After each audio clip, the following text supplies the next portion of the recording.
आहे, काय सांगाल? कशाप्रकारे एक वेगळा अनुभव होता? माझी फर्स्ट मूव्ही विटी दांडू होती. विटी दांडू ही पिरियड फिल्म आहे आणि ही एकदम फॅमिली ओरिएंटेड म्हणजे ती पण रिलेशन आणि नात्यांना धरूनच आहे. ही पण नात्यांना धरून आहे.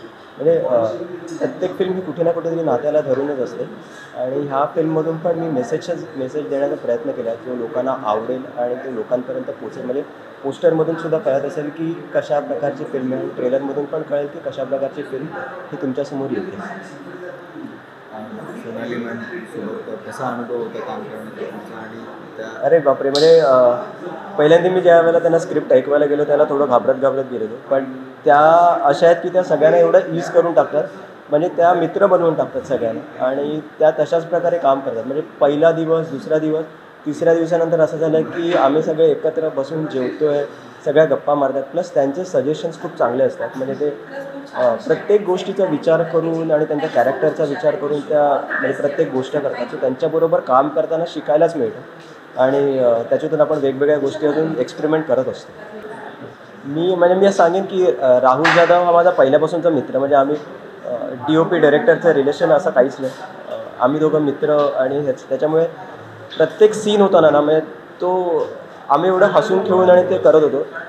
एक फक्त सांगेन म्हणजे दोन दोन सीन आहेत ज्याच्यामध्ये ज्यावेळेला हर्षद फर्स्ट टाईम घरी येतो त्या सीनला बघताना आम्ही स्वतःच असे थोडे इमोशन झालेलो आणि ज्यावेळेला श्रीधर आणि हर्षद म्हणजे फर्स्ट टाईम भेटतात तो सीन खूप इमोशनल आहे. कारण हर्षदला काही माहिती नसतं की त्याचे बाबा कोण आहे आणि अचानक त्याच्यासमोर हे असे बाबा येतात. त्याच्यामुळे तो सीन बघूनच आम्ही म्हणजे खूप इमोशनल झालो. म्हणजे मजा मस्ती तर कंटिन्यूस चालू होती पण काही काही वेळेला असं होत होतं की इमोशन्समध्ये जे म्हणजे जे कॅमेराच्या पाठीमागे असतात बिहाइंड द कॅमेरा असतात ते सुद्धा इमोशनमध्ये रडत होते, ते सुद्धा इमोशन्स तशा प्रकारे व्यक्त करत होते. त्याच्यामुळे मजाच चालू होती दिसत. शॉर्ट अँड स्वीट या मूवीमध्ये माझं कॅरेक्टरचं नाव आहे तन्मय आणि मी हर्षद आणि रसिका यांचा खास फ्रेंड दाखवलं आहे या मूवीमध्ये.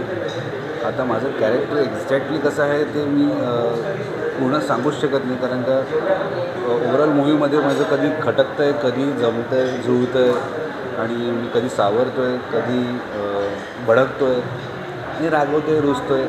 तर हे मैत्रीमध्ये घडत असतं. तो हर्षद आणि आमच्यामध्ये आणि इव्हन रसिकामध्ये तर या मैत्रीमध्ये कुठले कुठले भाव आहेत हे तुम्हाला या मूवीमध्ये दिसूनच येईल.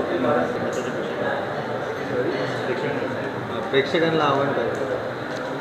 मी प्रेक्षकांना कळकळीची विनंती करतो की हा आपला शॉर्ट अँड स्वीट हा अगदीच क्यूट आणि खूपच वेगळ्या विषयावर आहे.